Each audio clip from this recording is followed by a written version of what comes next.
وإذ قال ربك للملائكة إني جاعل في الأرض خليفة আমি জমিনে পাঠাতে চাই। মানুষকে আল্লাহ বানাইছেন, কই পাঠাবেন? কথা বলেন। কিন্তু প্রশ্ন একটা থেকে যায়, জমিনে পাঠানোর জন্য বানাইলে হযরত আদমকে আল্লাহ জান্নাত থেকে ঘুরায় কেন আনলেন? তখনই তো গ্যাঞ্জামটা লেগে গেল। ডাইরেক্ট পাঠায় দিয়ে তার গ্যাঞ্জাম লাগতো না নাকি? তো কি জন্য পাঠাইছে প্রশ্ন আপনাকে জাগে না? যে দুনিয়ায় করোনা চলতেছে, জান্নাত থেকে দূরে টিকা দিয়ে যান, এই জন্য পাঠাইছিল? কথা কয় না, বিশ্বাস করে নিয়েছে যে এত লম্বা রাস্তার মাঝখানে কিন্তু গ্যাস পান নাই, গ্যাসটা লোড করে লয়ে যান জান্নাত থেকে, এই জন্য পাঠাইছিল? কথা কয় না, নাকি বিশ্বাস করতেছে? তো কি জন্য পাঠাইছে বুঝেন, বুঝার জিনিস। সূরা তাওবার 111 নম্বর আয়াতে আল্লাহ আমার আর আপনার কাছে জান্নাত বিক্রির প্রস্তাব দিয়েছেন। কিনতে রাজি নি আপনারা? হ্যাঁ, কিনতে রাজি? কে কে কিনতে রাজি দেখি তো? আল্লাহু আকবার, মাশাআল্লাহ, সবাই রাজি না? তাহাত না, কিন্তু এই হুজুররা পেছ লাগাই দিব। আপনারা কি পেছ লাগাবে জানেন? মাসালা দিব, মাসালা ফতুয়া। এই জিনিস না দেখে কিনুন যায় না। পানির নিচে মাছ বিক্রি করা চলবে না। হুজুররা যাই ফতুয়া দেয়, কিন্তু নাস্তিকরা কয় আরো জঘন্য কথা। আমরা নাকি অন্ধবিশ্বাসী, যা শুনি তাই বলে বিশ্বাস করি। আমরা কি অন্ধবিশ্বাসী না বুঝে শুনে বিশ্বাসী? কেমনে বুঝে শুনে বিশ্বাস হয়ে গেলাম? জান্নাত তো না দেখে কিনার জন্য রেডি হয়ে গেছে। আপনাকে এই ধীরাশ্রমে মেয়েদেরকে বিয়ে দিলে শ্বশুর বাড়ি দেখার জন্য কে যায়? মেয়ে নিজে যায় না গার্জিয়ান যায়? হ্যাঁ, ও তো আপনাদের এলাকার মেয়েরা তো ভালো। ঢাকায় মেয়ে দুই রকম। এক মেয়ে হলো মা বাবার বাধ্য সন্তান, ওর সামনে বিয়ের আলোচনা করলে ও লজ্জায় চলে যায় আরেক ঘরে, যায়া কাছাকাছি বয়সের কাউরে পাঠায় দেয়, আম্মা আব্বারে যায় বলো আমার শোনা দরকার নেই, দেখা দরকার নেই, জানা দরকার নেই, ওনাদের দেখাই আমার দেখা। আরেক রকম মেয়েরা আছে শাহবাগে গভীর রাতের স্লোগান কন্যা, পোলা বললাকে বিড়িটা নেই। ওই মায়ের সামনে যে কয় তোর বিয়ে ঠিক করতেছি, মায়ের কইব আমাকে একটু সময় দাও, আমি আগে একটু খবর নিয়ে নেই আমার সাথে অ্যাডজাস্ট হবে কিনা, আগে যেটার সাথে যোগাযোগ আছে কোনটা ভালো, বেটার অপশনটা আমাকে একটু বেছে নেওয়ার একটু টাইম আমি চাই। আপনাদের জিজ্ঞেস করি, আপনারা মা বাবার বাধ্য সন্তান না অবাধ্য সন্তান? তাই এবার বুঝেন আল্লাহ আদমকে জান্নাত থেকে ঘুরাইয়া কেন আনছেন? যেন কিয়ামত পর্যন্ত নাস্তিক মুরতাদদের জবান বন্ধ হয়ে যায় যে না না, আমরা জান্নাত না দেখে কেনার জন্য রেডি হই নাই, বরং আমরা মা বাবার বাধ্য সন্তান। আমাদের বাবা আদম জান্নাত দেখছেন, আমাদের মা হওয়া জান্নাত দেখছেন, আমাদের আর দেখার দরকার নেই। শয়তান কয় সর্বনাশ, এই মোল্লা তো বহুত কাট্টা মোল্লা, এরে এই সিস্টেমে ধোকা দেওয়া যাবে না, এরে ধোকা দিতে হবে নেক্সট সুরতে। এই জন্যই তো বাংলাদেশে কিছু মানুষ সারা জিন্দেগি এই দাড়িওয়ালার বিরুদ্ধে, আলেমের বিরুদ্ধে, মাদ্রাসা শিক্ষার বিরুদ্ধে, কিন্তু যেই নির্বাচন আসে এমন তো কোনো ধোকায় কাম হইব না, তো অবুঝে এই মানুষগুলার দুর্বল জায়গা কোনটা। এই দুর্বল জায়গা টুপি, দুর্বল জায়গা দাড়ি, দুর্বল জায়গা জায়নামাজ, দুর্বল জায়গা তাহাজ্জুদ, ওরা ওইটারই ব্যবহার করে। নির্বাচনের আগে দিয়ে দেখবেন টুপি টাপি লাগায়া পুরা হাসান বসরি, হিজাব লাগায়া রাবেয়া বসরিয়া, সুবহানাল্লাহ, সকালে ঘুম থেকে উঠতে পারে খালি জায়নামাজ খুঁজে পায় না, প্রতি রাতে 80 রাকাত তাহাজ্জুদ, আল্লাহু আকবার। আমি কারে এই বিশ্বাস এতদিন আসিল কই, আমি কার কাছে মনে করি যে নিয়ত পাল্টামো একটা চিন্তা করতেছি, এর মধ্যে শুনি বিশ্বাস পালাইয়া গেছে। এখন কার লগে খেলুন,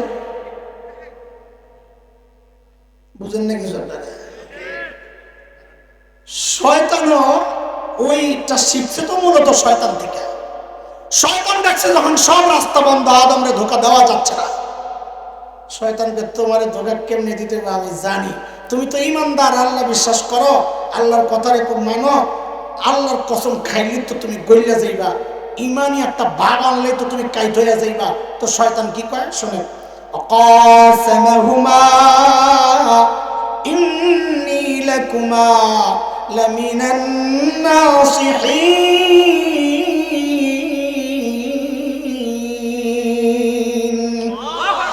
আল্লাহর কসম খায়া কই আমি আপনাকে হিতাকাঙ্ক্ষী। শয়তান কয় আদম আর হাওয়ারে আমি আপনাকে হিতাকাঙ্ক্ষী, আপনারা আমারে ভুল বুঝেন কেন? সুবহানাল্লাহ। ভারত যার হিতাকাঙ্ক্ষী হয় এরা শত্রু লাগে না? কথা কর না, কথা কর না। কি হিতাকাঙ্ক্ষী ভাব, পেঁয়াজ দেই, গরু দেই, কত কিছু দেই, আলু দেই, একটু কিছু এত করে পেঁয়াজ দেবো না, দিস না, দিস না, পেঁয়াজ লাগবো না, তোকে পেঁয়াজ আমাকে নেত্রী শিখাইয়া গেছে পেঁয়াজ ছাড়া কেমনে তরকারি খাওয়া যায়। কথা কর না। যেই দেখছে কয়দিন নেই না, এখন বস্তা সামনে কান্দে। কি কান্দেন কেন দাদা? বাংলাদেশিরা পেঁয়াজ দিলে আমরা খাবো কি? কান্দা দাদা বয়া বয়া, খা ভালো করে পেঁয়াজ, লাগবো না তোকে পেঁয়াজ। কাঞ্জুসের গোষ্ঠী এমন না, বাংলাদেশে না নিলে কি হয়েছে আমরা খাইলাম, এই মুরুদ নাই যে কাঞ্জুসের কাঞ্জুস। দুপুরবেলা ভাই গেছে বোনের বাড়িতে বেড়াইতে, কলিং বেল টিপে টিপে খোলে না, বোন দরজা খোলে না দুপুরবেলা। ভাই বুঝছে কাহিনী, জানালার কাছে কয় বোন আমি কিন্তু দুপুরে খেয়ে আসছি। বোন কয় তা আগে বলবি না, আগে খুলে দিতাম দরজা। এই স্বভাব যাদের এরা পেঁয়াজ খাইব কি? মানসিকতা কতটা যে নিচু, এদের সাথে না চললে আপনি বুঝবেন না। আমি ছিলাম তো লম্বা সময় জন্য, জানি রুচি যে কত বাজে। এই জন্য মাঝে মধ্যে বলি, ওই যে ভেসকি মেসকি দেয় না, বাংলাদেশ দখল করে লিখবো, বর্ডারের কাছে একটাই অন্য জায়গায় পিছন থেকে দুটো টানে রাখ। আমি কই যেই মানসিকতা খাসরা তোরা, তোকে আরেক দেশ দখল করার মতো উন্নত ওই রকম স্বভাব রুচি নাই। বাংলাদেশ দখল করার আগে নিজেকে হাঁটার জায়গা ঠিক করে আসছে, এখনো ঠিক মতো টয়লেটে যায়। আর চোখে দেখা, নিজের চোখে দেখা। কলকাতা থেকে ট্রেনে উঠছি, যাবো উত্তরপ্রদেশ, সাহারানপুর, দেওবন্দ মাদ্রাসায়, 36 ঘন্টার জার্নি। মাশাআল্লাহ, সকালে ফজরের সময় উঠটা জানালার কাছে যাই তো লজ্জায় মুখ ফিরে নিয়েছি। কেন? দেখি যে রেল লাইনের লাইন ধরে ফ্যামিলি প্যাকেজ। কি বুড়া জুয়ান নারী পুরুষ ঘুরা গাড়া যা আছে ছোট ছোট বোতল নিয়ে সব বয়ে রয়েছে রাস্তার পাশে। বেডিরা ঘুমটানা টাইমটা ইজ্জত রক্ষা করে পিছন দিয়ে খালি কাম সাপ্তাহ। এই যাদের অবস্থা মানে আমার দেশ দখল করবে কত দিন কাটবারটা। আমি কই আইও আইও, খেলা হবে। আরে না পারলে অত নিচু মানসিকতা নিয়ে বসবাস করি না। আলহামদুলিল্লাহ, আলহামদুলিল্লাহ। আমার দেশ দখল করবি ঘোড়ার টিমের কথা কস, আমরা তো অন্য কিছু স্বপ্ন দেখি। আলহামদুলিল্লাহ আমাদের স্বপ্ন বাস্তবায়ন হওয়া শুরু হয়ে গেছে। কি স্বপ্ন? বলে দেখো না বাস্তবায়ন, সিরিয়ায় কালিমার পতাকা উঠে গেছে, আফগানিস্তানে উঠে গেছে। আমার দেশকে দখল করবা, আমরা তো স্বপ্ন দেখি খুব শিগগির ইনশাআল্লাহ দিল্লির লালকেল্লায় আবার কালিমার পতাকা পথ পথ করে উঠবে ইনশাআল্লাহ, পথ পথ করবে ইনশাআল্লাহ। থাকবেন তো ইনশাআল্লাহ? না আবার হেলিকপ্টারে বাসা ধরে যাবেন গে? আপনাদের তো ভালো লাগে না, আপনাদের অবস্থা ভালো না, খুব সাহস। পালায় না, পালায় না, কি করে না, পালায় না, লাগলে ফখরুলের বাসায় চলে যাবো বেটা, পালায় না। এমন বলবেন কি কয় বাসার জন্য নিজে ধরলেন হেলিকপ্টার, এখন পিছন থেকে পাবলিক ডাকে ওরে বাপ্পা, পালায় না। ইমানদার পালায় না, যারা রক্ত দিতে চায় তারা পালায় না। দুনিয়া কামায় যারা, দুনিয়া ভোগ করতে চায় যারা, দেশের সম্পদ বিদেশে পাচার করে যারা, মানুষ খুন করে যারা, তারাই পালায়। কয় প্রক্রিয়ার ধোঁকা। আবার পড়াশোনার 1 নাম্বার, অপব্যাখ্যা মাশাআল্লাহ 2 নাম্বার, 3 নাম্বার, 4 নাম্বার। মাশাআল্লাহ ছাত্র ভালো আছে, সাবাস। চলেন ওই প্রক্রিয়াগুলা বর্তমান সময়ের সাথে একটু মিলিয়ে দেখি। 1 নম্বর কি? অপব্যাখ্যার মাধ্যমে যে শয়তান মানুষকে দিন থেকে দূরে সরাতে চায়, এর উদাহরণের শেষ নাই। সারা বছর হলো আমার আপনাদেরকে ওগুলাই বুঝায়। আমি 1-2টা উদাহরণ দিই।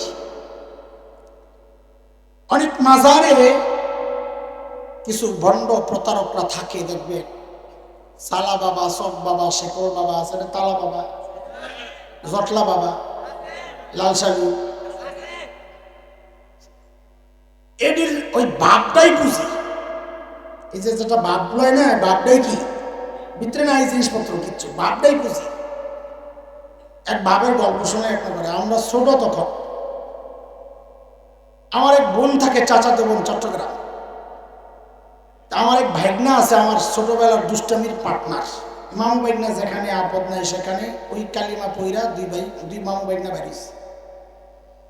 বোনের বাড়িতে বেড়াইতে যাবো সেটাকে, তো যা দুলাভাইরে বললাম, দুলাভাই বাইজুদ বুস্তামির মাজারে যাও দেখতে, ছোট মানুষ। তো দুলাভাই ভাই যাইবা যে ওখানে তো সব বাটপার রাখা, কিছু নিও না। তো একটা গড়ি দিছিল আব্বা, হেফজ শেষ করছিলাম, কেসিও গড়ি ওই সময় খুব চলতো, ব্যাটারি গড়ি। গড়িটা রাখছি, টিয়া পয়সা যা ছিল সব রাখা গেছি মা ভাই না হাঁটতে হাঁটতে বাইজুদ বুস্তামির মাজার। দুলাভাই যদিও হুমকি দিছে ওখানে বহু বাটপার আছে, কিন্তু আমরা ডরাই না, কারণ আমরা তো সমস্ত বাটপারের গডফাদার শয়তানরে শাসন করা মানুষ। শয়তান যদি শাসন না করতে পারতো এই মাদ্রাসা তো কোরআন পড়ছে কেন? দিন শিখছি মানে শয়তানরে লাড়ির উপরে দৌড়ের উপরে রেখেই আমরা দিন শিখছি, কি বলে? আমরা তো ওই একটা হিম্মত আছে, শয়তানের যেটাই উপরে সাইজ করার যোগ্যতা আমার আছে। তো পকেটের মধ্যে হুদায় হাতটা ঢুকাইয়া হাঁটতেছি দিনটা, তো দেখছি দূর থেকে আমার একটা ফলো করছে, শেকল বাবা, শেকল টেকল, ওই যে বাপটাই ওর সব কিছু। তো যেই কাছাকাছি সামনে আসছে, এমন একটা আওয়াজে বলল, কি সাধারণ মানুষ এমন একটা বেশকি খাইলে তো লগে লগে বেরিয়ে যাওয়ার কথা। আমরা তো আগের থেকে জানি যে হ্যাঁ এমন কিছু হইতে পারে, আমরাও প্রিপারেশন নিয়ে রাখছি পাল্টা হামলা, কারণ পাল্টা হামলাই হচ্ছে সবচেয়ে বেস্ট ডিফেন্স। তারে কি কয়? ওই যে পকেটে হাত যাই ওই খালি করেছে, দেখ আমি তো পকেট থেকে হাঁটতে ঠাস করে চোখ মুখ গরম করে কতক্ষণ তাকায় দেখা বুঝতেছে আর কি যে আমার সে বড় ভাই আসতে গেছে। ভাবেও পাগল। এই শয়তান গুলারে যদি জিজ্ঞেস করেন নামাজ পড়স থাকে পাক সাফ কেমনে হস, এই ময়লা লইয়া নামাজ রোজা নেই, কি বলবে জানেন? কোরআন দিয়ে দলিল দিবে। ওই যে অপেক্ষা মনে আসেনি, দলিল দিবে কি দিয়া? কোরআন দিয়া। কি বলবে? কোরআনে আছে ওয়াবুদ রাব্বাকা হাত্তা ইয়াতিয়াকাল ইয়াকিন, ইয়াকিন আসার পর্যন্ত ইবাদত করো রবের। সমস্ত মুফাসসির বলে এখানে ইয়াকিন মানে হলো মৃত্যু। কি? কারণ মৃত্যুর মতো এমন সুনিশ্চিত বিষয় দুনিয়ায় আর কিচ্ছু নাই। বহু মানুষ পাওয়া যাবে যারা আল্লাহ মানে না কিন্তু মৃত্যুকে স্বীকার করে, ঠিক কিনা? তো এই আয়াতের আসল অর্থ হইল আমৃত্যু আল্লাহর গোলামি করা। ওরা এই অর্থ কি বানাইছে? একিন আসার আগ পর্যন্ত ইবাদত করো। আমগো একিন আয়া পড়ছে, মোল্লা গো আয়া নাই, এই জন্য ওরা ইবাদত করে, আমগো ইবাদত লাগে না। দেখছেন নি কারবার? খুব সূক্ষ্ম একটা বিষয়, শুনে খেয়াল করেন। সব জায়গার এটা একটা মূল পয়েন্ট। যখনই আপনি কাউকে দেখবেন সে নিজেকে নবীর চেয়ে ভালো মনে করতেছে, উত্তম মনে করছে, তা আপনি বুঝবেন সে শয়তান। কারণ সর্বপ্রথম নবীর চেয়ে নিজেকে উত্তম মনে করেছিল শয়তান। আল্লাহ যখন আদমকে সিজদা করতে বলেছিলেন, ইবলিস কি বলেছিল? আনা খায়রুম মিন, আমি আদমের চেয়ে উত্তম। উত্তম অনুত্তমকে কেন সিজদা করবে? বরং আদম আমাকে সিজদা করবে, আমি উত্তম। তো শয়তান নিজেকে কার চেয়ে উত্তম মনে করেছিল? নবীর থেকে। কাজেই দুনিয়ায় যাদেরকেই আপনারা দেখবেন নিজেকে নবীর থেকে উত্তম মনে করে, আপনি চোখ বন্ধ করে মনে করবেন এটা কি? যারা বলে আমাদের ইবাদত লাগে না, সে আসলে নবীর চেয়ে নিজেকে উত্তম মনে করছে। কেন? কেন শুনে সূরা মারিয়াম 16 নম্বর পারা, ওই সূরা মারিয়ামে হযরত ঈসা আলাইহিস সালাম নিজের পরিচয় দিচ্ছেন এইভাবে। হযরত ঈসা বলতেছেন কি? قال إني عبد الله آتاني الكتاب وجعلني نبيا وجعلني مباركا أينما كنت وأوصاني بالصلاة والزكاة ما دمت حيا হযরত ঈসা বলেন আমি আল্লাহর বান্দা। তা আপনিও তো আল্লাহর বান্দা, আমিও তো আল্লাহর বান্দা। তো হযরত ঈসা বলেন না, তোমার আর আমার মধ্যে পার্থক্য আছে কি? আতানি আল কিতাব, আল্লাহ আমাকে কিতাব দিয়েছেন। ওয়া জাআলানি নবিয়্যা, আল্লাহ আমাকে নবী বানিয়েছেন। ওয়া জাআলানি মুবারাকান আইনামা কুনতু, আমি যেখানেই থাকি না কেন ওই জায়গা, ওই পরিবেশ, ওই সব কিছু আল্লাহ বরকতে ভরে দেন। কিন্তু আমাদের মূল পয়েন্টটা হলো এটা। হযরত ঈসা বলছেন ওয়া আওসানি বিসসালাতি ওয়াজ যাকাতি মা দুমতু হাইয়া, আল্লাহ আমাকে নির্দেশ দিয়েছেন হায়াত আছে মৃত্যু পর্যন্ত আমি যেন সালাত আদায় করি, নামাজ আদায় করি, যাকাত প্রদান করি। নবীকে আল্লাহ বলছেন মৃত্যু পর্যন্ত ইবাদত করা লাগবে। কাজে যারা বলবে আমাদের ইবাদত লাগে না, বুঝতে হবে সে নিজেকে নবী ঈসার চেয়ে শ্রেষ্ঠ মনে করছে। তার মানে যারা নিজেকে নবীর চেয়ে শ্রেষ্ঠ মনে করে তারা কি? তাইলে এই সমস্ত ভণ্ডগুলা কি? জোরে কন, জোরে কন। যারা বলবে আমাদের ইবাদত লাগে না, আপনি চোখ বন্ধ করে বলবেন রাস্তা একটা শয়তান, কাঁচা শয়তান, বড় শয়তান। অপব্যাখ্যার আরেকটা বর্তমান বাস্তবতায় একটা ছোট্ট অপব্যাখ্যার একটা সুরত আপনাদেরকে দেখাই। সেটা এই জন্যে প্রাসঙ্গিক যেহেতু 2 দিন পরে 31শে ডিসেম্বর আসতেছে, নাকি কি ডে জানি বল তোরা বল। Happy new year. হ্যাপি বলবি আর গুনাহ হবে, হ্যাপি বলবেই গুনাহ হবে। এটা আমাদের জন্য কিসের হ্যাপি? কেন হ্যাপি? ও ভাই শোনো, আলেমের কথা তোমাদের কাছে তো এত ভালো লাগে না, তো এটার হিস্টোরিটা পড়ার জন্য তুমি যারা উস্তাদ মানো তার কাছেই যাও। কাকে? ফদিলাতুশ শেখ আল্লামা মুফতি ইন্টারনেট লাআনাতুল্লাহি আলাইহির কাছে। ওখানে যা সার্চ দাও 31st কি জিনিস,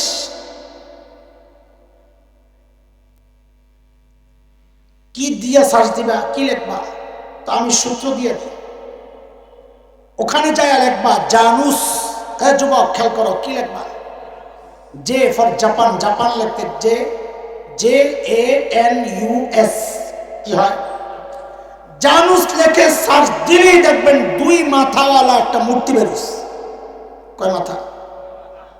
নিচে হিস্টোরি দেওয়া আছে, পড়েন কি লেখা পড়েন তো দেখবেন যে হিস্টোরিটা দেওয়া সেটা হচ্ছে রোমান মুশরিকরা, খ্রিস্ট ধর্মের আগের হিস্টোরি এটা। রোমান মুশরিকরা বিশ্বাস করত সমস্ত ভাগ্যের মালিক এই জানুস দেবতা। কয় মাথাওয়ালা? আপনারা বলেন তো সমস্ত ভাগ্যের মালিক কে? সবাই তো বললো না, আওয়াজ তো আরো কমে গেল দেখা যায়। আরো জোরে চিৎকার করে বলেন ভাগ্যের মালিক আল্লাহ। কোরআনুল কারীমের মধ্যে বলেছেন সূরা আরাফ আয়াত 188 188 আল্লাহ বলেন কুল লা আমলিকু লিনাফসি নাফআন ওয়ালা দাররা ইল্লা মা শাআ আল্লাহ।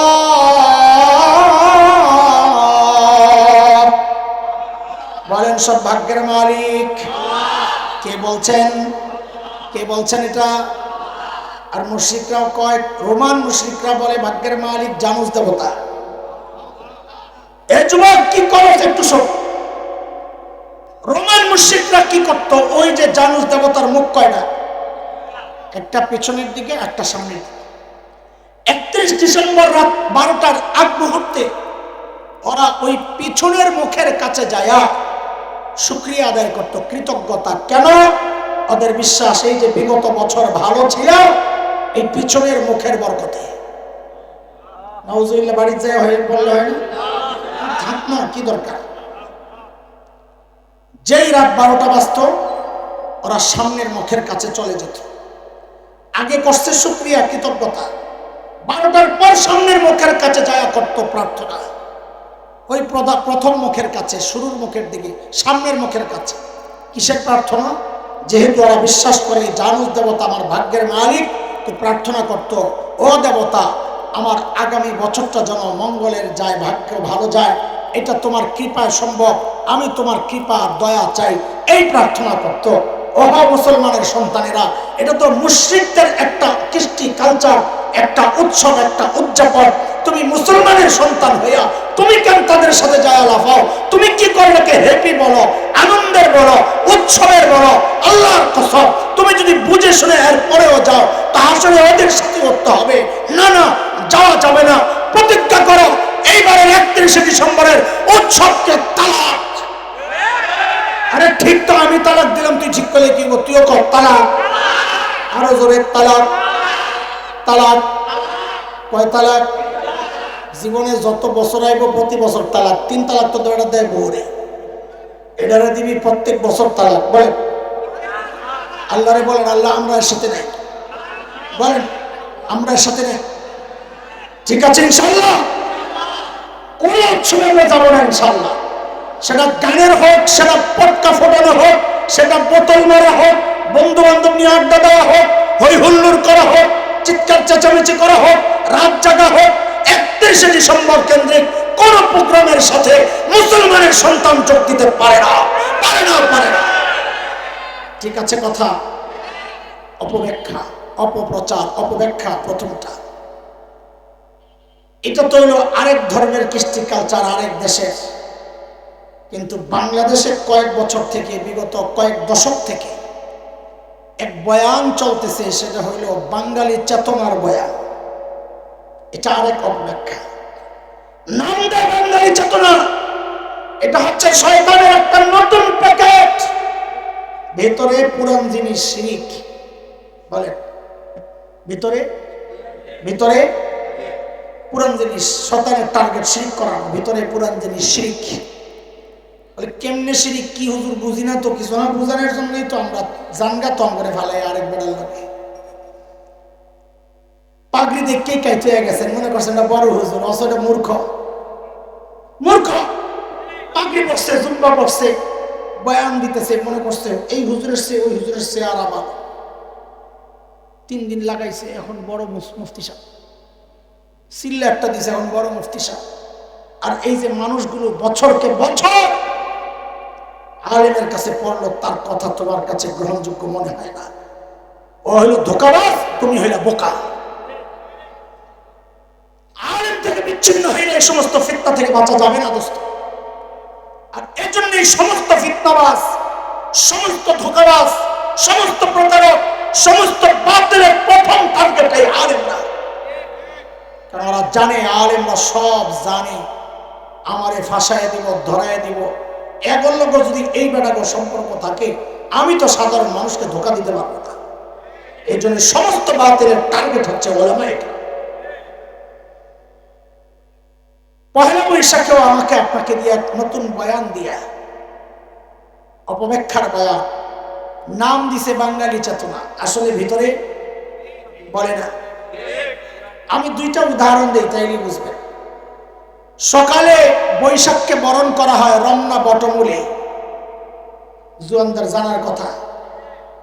গান একটা গায় রবীন্দ্রনাথের, এসো হে বৈশাখ এসো, করে যে একটা লাইন শুধু আপনাকে করে শোনাই, এরপরে যদি বিবেক থাকে তো জান যায়, আমাদের দায়িত্ব পৌঁছায় দেওয়া, পৌঁছায়। রবীন্দ্রনাথের ওই গানের একটা লাইন হচ্ছে, অগ্নিস্থানে সূচি হোক ধরা, বৈশাখকে ডাকছে। সে প্রকৃতির পূজা করতো রবীন্দ্রনাথ, বৈশাখও তার পূজার একটা বিষয় আইটে। তো সেই তার দেবদেবীকে ডাকছে, আসো আসো তোমরা কি করবা, অগ্নিস্থানে তোমরা আসলে অগ্নিস্থানে সূচি হোক ধরা, এটা তার প্রত্যাশা। অগ্নি, আগুন, স্নান, গোসল, সূচি, পবিত্র ধরা পৃথিবী হোক হোক, তোমরা আসলে আগুন দিয়া পোড়াইয়া এই পৃথিবীকে পবিত্র করা হোক। ও মুসলমান, আগুন দিয়া পোড়াইয়া পবিত্রের এই যে বিশ্বাস, এটা মুসলমানের বিশ্বাস না, হিন্দুদের বিশ্বাস। মুসলমান বিশ্বাস করে তার কলব পবিত্র হয় তওবার মাধ্যমে।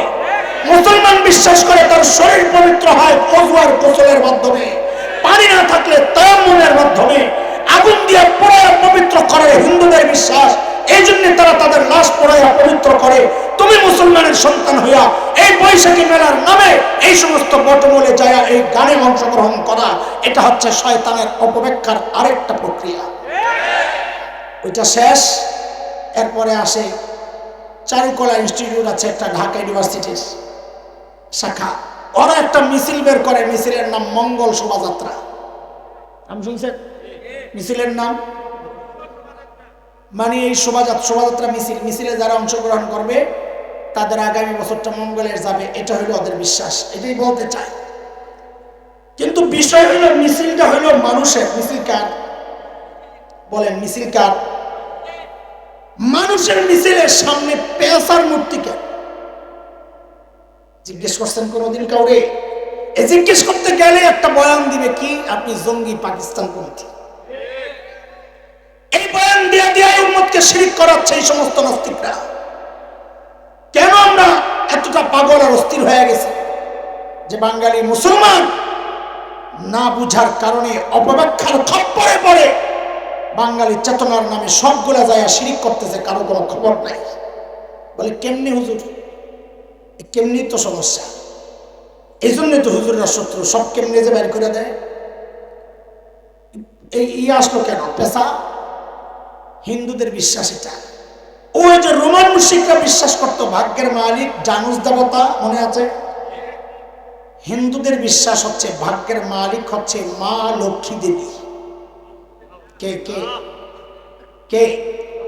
লক্ষ্মী দেবী। এটা আপনারাও মাঝে মাঝে কয়ালাম, বিরত থাকবেন একটু। ভালো কিছু, আমার লক্ষ্মী মা, এটা আমার লক্ষ্মী বাবা। লক্ষ্মীটা হিন্দুদের বিশ্বাসের সম্পর্কীয় শব্দ, এটা বলা যাবে না। লক্ষ্মী দেবীর স্বামীর নাম বিষ্ণু দেবতা, হিন্দুদের বিশ্বাস। লক্ষ্মী দেবীর কোনো ছেলে নাই, মেয়ে আছে 6টা। কয়টা? পদ্মা, পদ্মালয়া, ইন্দিরা, শোভা, কমলা, রমা। লক্ষ্মী দেবীর 6 ভাইয়ের নাম। দেখেন এগুলো বললে আমাদেরকে খালি ধাওয়া দেওয়া, দৌড়ানি দেয়। একবার তো আইন হইল, মঙ্গল শোভাযাত্রার বিরুদ্ধে যারা বলবে এদেরকে আইনি ব্যবস্থা নেওয়া হবে এদের বিরুদ্ধে। এই হুমকি দিয়ে আলেমের মুখ বন্ধ করা যায় বুঝি? আলেম তো আল্লাহ বানাইছেনই তার জীবন দেওয়ার জন্য, দ্বীনের জন্য। যারা দ্বীনের জন্য জীবন দিতে প্রস্তুত তাদেরকে হুমকি দিয়ে কোনো লাভ আছে? তাদের জীবনের তামান্নাটাই তো এটা, জীবনটা দিয়ে দেওয়া। তারে হুমকি দিয়ে লাভ কি? এই ঘোড়ার ডিমের হুমকিরে ভয় পাই নাই বইলাই আমরা সবার শত্রু হয়ে যাই। হিন্দুদের বিশ্বাস হচ্ছে ওই লক্ষ্মী দেবী, যে লক্ষ্মী দেবী ভাগ্যের মালিক, এই লক্ষ্মী দেবীর বাহন হচ্ছে পেঁচা। কে? এবার সবগুলার হিসাব নিলাম তো। মিছিলের নাম মঙ্গল শোভাযাত্রা, মঙ্গলের মিছিল, মালিক মঙ্গলের লক্ষ্মী দেবী, সামনে বাহন পেঁচা রেডি। মানে ও মা লক্ষ্মী দেবী, তোমার বাহন রেডি, তুমি আইসা সেই বাহনে আরোহণ করো, এই মিছিলের নেতৃত্ব গ্রহণ করো। তাইলে আমরা এই মিছিলে যারা অংশগ্রহণ করেছি আমাদের আগামী বছরটা মঙ্গলের হবে। যেই বিশ্বাস করত জানুস দেবতার পূজারীরা, এই বিশ্বাস আজকে বাঙালির চেতনার নামে করানো হচ্ছে মুসলমানের সন্তানকে দিয়া। এই জন্য বলেন ওই পহেলা বৈশাখের সমস্ত প্রোগ্রামকে তালাক। আরে জোরে কম তালাক। তুমি পানি ভাত খাও, আমার কোনো সমস্যা নেই। তুমি ইলিশ খাও, সারা বছর খাইতে পারো না, খাও, এটা আমার কোনো সমস্যা নেই। কিন্তু একটু মানবিক কারণে বলি, বহু মানুষ এই পান্তা খায়া জীবন বাঁচায়। উৎসবে পান্তা খায় ওই মানুষগুলাকে উপহাস করা হয়, ওই মানুষগুলোর সাথে উপহাস করা হয় যারা প্রতিদিনই পান্তা খায়, বিপদে পড়ে, কষ্টে। তুমি উৎসবে সেই পান্তা বহু টাকায় নষ্ট করে খাও, 10 টাকার ইলিশ 1000 টাকায় খাও, এটা ওই গরিব জনগোষ্ঠীর সাথে উপহাস করা ছাড়া কিচ্ছু না। ঠিক আছে, তারপর ধর্মীয় দিক থেকে বলবো আমার ওইটা নিয়ে এত মাথা ব্যথা নাই।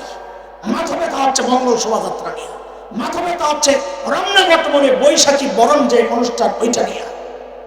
এজন্য আপনাদের কাছে শয়তানের ঢোকার প্রক্রিয়াগুলো বললাম, শুধু একটু সতর্ক থাকা। ইনশাআল্লাহ আলেমের সাথে সম্পর্ক রাখলে আলেমরা আপনাকে জানিয়ে দিবেন এটা শয়তানের ধোঁকা, ওইটা শয়তানের ধোঁকা। ইনশাআল্লাহ বিভ্রান্ত হবেন না। বলেন তো শয়তানের কয় ধোঁকা আমরা আলোচনা শুরু করেছিলাম?